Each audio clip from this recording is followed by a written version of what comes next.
बिस्मिल्लाहिर्रहमानिर्रहीम। बेटा, उर्दू में आज हम पढ़ रहे हैं रोज़नामचा और ये सवाल आएगा फर्स्ट ईयर में, और इसके साथ दो ऑप्शन होंगे।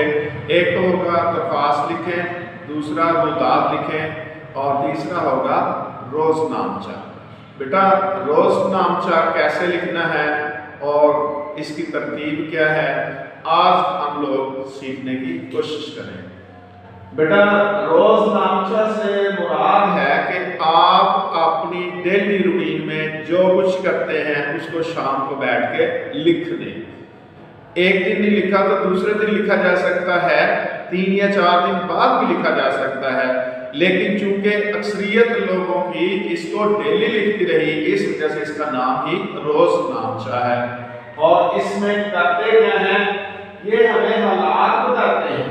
रोज़नामचे हमें हालात बताते हैं। कौन से हालात बताते हैं? तारीख कैसी थी, सियासी हालात हमें बताते हैं, और समाजी हालात हमें, सोशल हालात जो हैं वो बताते हैं। और ये फिक्री रवैये हमारे जो हैं वो भी इसी से ही हमें पता चलता है कि फलां ज़माने में सियासत कैसे थी, फिक्र कैसी थी, समाज कैसा था, तारीख कैसी थी उन दिनों में। तो बेटा, ये हालात जो हैं हम रोज़नामचे में देखते हैं। अब देखिए, रोज़नामचे को डायरी कहते हैं इंग्लिश में। रोज़नामचे को डायरी कहते हैं, बल्कि डेली डायरी इसका नाम है। तो जो बंदे मशहूर हुए जिन्होंने रोज़नामचे लिखे और बहुत प्यारे लिखे, उनमें नाम आते हैं तज़किए बाक़ी, तज़किए जहांगीरी, मौलवी इनायतुल्लाह की डायरी, सर सैयद अहमद खान और ख्वाजा हसन निज़ामी, सज्जाद हैदर। ये ऐसे अफराद हैं जिनके रोज़नामचे जो हैं वो बड़े पॉपुलर हुए, लोगों को पसंद भी आए। हकीकत ये है कि रोज़नामचे के आखिर में हमें कोई ना कोई सबक मिलना चाहिए, कोई ना कोई एहसास होना चाहिए। तो बेटा, उसके लिए 2 या 4 चीज़ों का होना ज़रूरी है। सबसे पहले आप लोग इस बात का ख्याल रखेंगे कि रोज़नामचा जो है वो इंतहाई सादा होना चाहिए, फिर वो मुख्तसर होना चाहिए, इख्तिसार हो, उसमें ज़्यादा डिटेल में लिखने की ज़रूरत नहीं है। और आखिरी बात, उसमें हकीकत निगारी होनी चाहिए, हकीकत की कोई बात होनी चाहिए, सच्ची बात होनी चाहिए।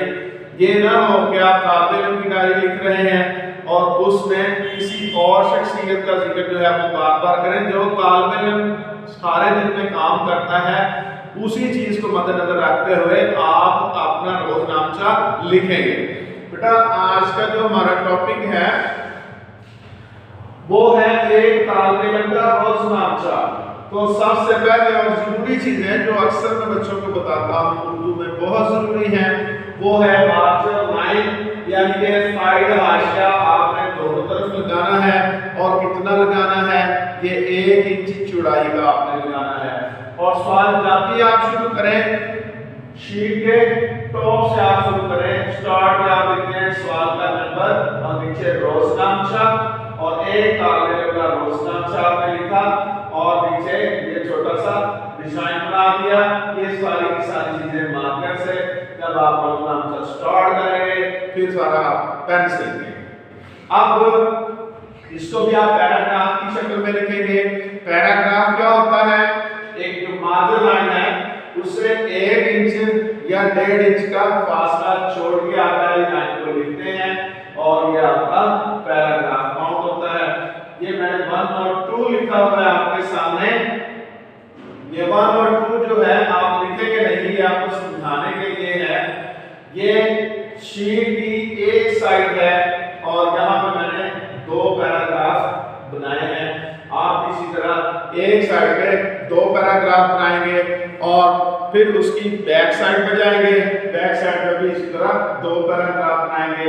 इस तरह मेरा बेटा आपको पता चल रहा है कि हमारा जो रोज़नामचा है उसकी टोटल लेंथ जो है वो कितनी है? 1 पेज, 1 सफ़ा है उसकी दोनों साइड हैं। मेरा बेटा इससे ज़्यादा लिखने की कोशिश ना करें, इससे कम करने की कोशिश ना करें। मुझे भरपूर उम्मीद है कि आप इन हिदायत पे अमल करेंगे और फिर अपना रोज़नामा अच्छा से लिख के आएंगे बोर्ड में, और फिर अच्छे तरीके से लिखे हुए रोज़नामे के आपको 10 में से 10 नंबर मिल जाएंगे।